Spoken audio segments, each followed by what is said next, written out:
और इस बीच एक और बड़ा अपडेट, जहां लखनऊ में 28 को होगा ग्रीन कॉरिडोर का उद्घाटन। सीएम योगी परियोजना का शुभारंभ करेंगे। 2 लाख लोगों की आवागमन की सुविधा में सुधार होगा। पहले और दूसरे फेज का एक साथ उद्घाटन किया जाएगा। बड़ा अपडेट, जहां लखनऊ में ग्रीन कॉरिडोर के उद्घाटन की तैयारियां पूरी हो चुकी हैं, जिसका उद्घाटन सीएम योगी 28 फरवरी को करेंगे। ये कॉरिडोर समतामूलक चौक से डलीगंज तक विस्तृत होगा, जिससे 2 लाख लोगों को आवागमन में आसानी होगी। इस परियोजना के तहत निशादगंज चौराहे और हनुमान सेतु डालीगंज चौराहे को संवारा जा रहा है, जिससे यातायात की सुविधा और बेहतर हो सकेगी। ग्रीन कॉरिडोर के पहले और दूसरे फेज का उद्घाटन एक साथ किया जाएगा। इस नई पहल से वसंत कुंज से किसान पथ तक सफर करना और भी आसान हो जाएगा, जो लोगों के लिए बड़ी सौगात साबित होगा। मुख्यमंत्री आदित्यनाथ इस परियोजना के माध्यम से शहर में यातायात की समस्याओं को कम करने और ट्रैफिक जाम को नियंत्रित करने की दिशा में बड़ा कदम उठा रहे हैं। ये ग्रीन कॉरिडोर लखनऊ में सड़क परिवहन की व्यवस्था को सुधारने के साथ साथ लोगों के समय और ऊर्जा की बचत करेगा। इस योजना से न केवल शहरवासियों को फायदा होगा, बल्कि आसपास के क्षेत्रों से आने वाले लोगों के लिए भी एक महत्वपूर्ण विकासात्मक कदम साबित होगा।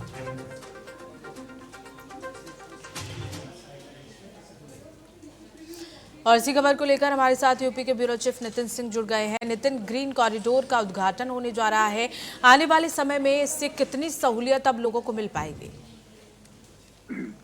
देखिए, उत्तर प्रदेश की राजधानी लखनऊ का जो पुराना लखनऊ कहा जाता है, जो चौक का इलाका कहा जाता है, वहां पर अक्सर लोग जाने से इस वजह से कतराते थे क्योंकि वहां पर जाम लगा रहता था और ऐसे में जो आने जाने का जो समय है वो दोगुने से तिगुना लग जाता था।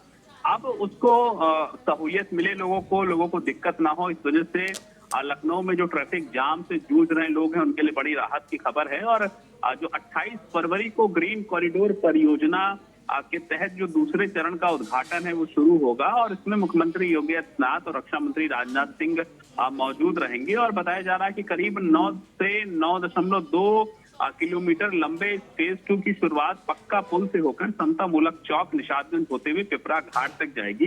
इस परियोजना के तहत कुकरैल और निशादगंज में जो 6 लेन के आधुनिक पुल हैं वो बनाए गए हैं और इसके चालू होने से इस रूट पर लगने वाले जो जाम की समस्या थी उससे लोगों को निजात मिलेगी। साफ तौर पर देखा यह जा रहा है कि इस दूसरे चरण में जो पक्का पुल से समतामूलक चौक तक जो बंधा रोड है वो करीब 6 लेन ब्रिज जो है वो बनाया गया है, फ्लाईओवर है, रेलवे ओवर ब्रिज है, इनका निर्माण हुआ है। और समतामूलक चौक, निशादगंज और हनुमान सेतु पर 3 नई जो रोटरी है वो भी बनाई गई है ताकि ट्रैफिक सुचारू रूप से चलता रहे, लोगों को समस्या ना हो। और ये भी कहा जा रहा है कि जो एक जगह से दूसरी जगह जाने में पहले 25 से 30 मिनट करीब 1-1 घंटा जाम की वजह से लग जाता था, वो अब दूरी जो है वो सिर्फ 5 से 7 मिनट में जो है वो तय की जा सकती है। बिल्कुल नितिन, और जिस तरह से कहा जा रहा है कि आने वाले समय में इससे लोगों के समय की बचत होगी, साथ ही साथ ऊर्जा की बचत होगी। 28 फरवरी को ये उद्घाटन होना है, इसे लेकर किस तरह की तैयारियां देखने को मिल रही हैं?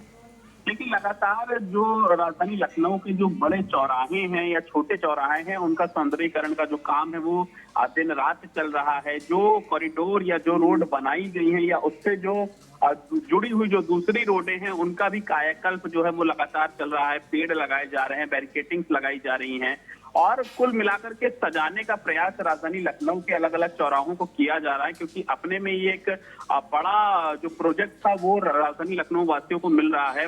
रक्षा मंत्री राजनाथ सिंह खुद राजधानी लखनऊ के सांसद हैं, कई बार सांसद रहे हैं और अब क्योंकि एक बड़ा दिन उत्तर प्रदेश वासियों के लिए, राजधानी लखनऊ वासियों के लिए है, क्योंकि उत्तर प्रदेश के लिए इस वजह से है क्योंकि गोमती नगर से लेकर के चौक तक का ये जो पुल बना हुआ है इसमें ज्यादातर जो लोग हैं वो राजधानी लखनऊ के अलग अलग क्षेत्रों से तो आते ही आते हैं। इसके अलावा जो उत्तर प्रदेश के दूसरे विभिन्न राज्यों से हैं, वो दूसरे विभिन्न जिले हैं वहां से भी आते हैं, जो कभी मेडिकल कॉलेज किसी को अगर जाना हो तो जाता है या फिर अगर शहीद पथ की तरफ किसी को आना हो तो आता है। तो ऐसे में उनको जाम से निजात मिलेगा और जितने भी एक्सप्रेस वे बने, चाहे वो आगरा एक्सप्रेस वे हो, पूर्वांचल एक्सप्रेस वे हो, उनको पकड़ने में भी काफी आसानी होगी। तो कुल मिलाकर के इसकी जो तैयारियां हैं वो पूरी तरह से चल रही हैं। शहर को सजाने का काम जो है वो पूरी तरह से चल रहा है। ट्रैफिक व्यवस्था बेहतर हो रही है, इसके लिए भी लगातार काम किए जा रहे हैं और उसी कड़ी में ये जो कदम है ये उठाया गया है। जी, यानी कि आने वाले समय में अब लोगों को आने जाने में परेशानियों का सामना नहीं करना पड़ेगा। बहुत बहुत शुक्रिया नितिन हमारे साथ जुड़ने के लिए और तमाम जानकारी देने के लिए।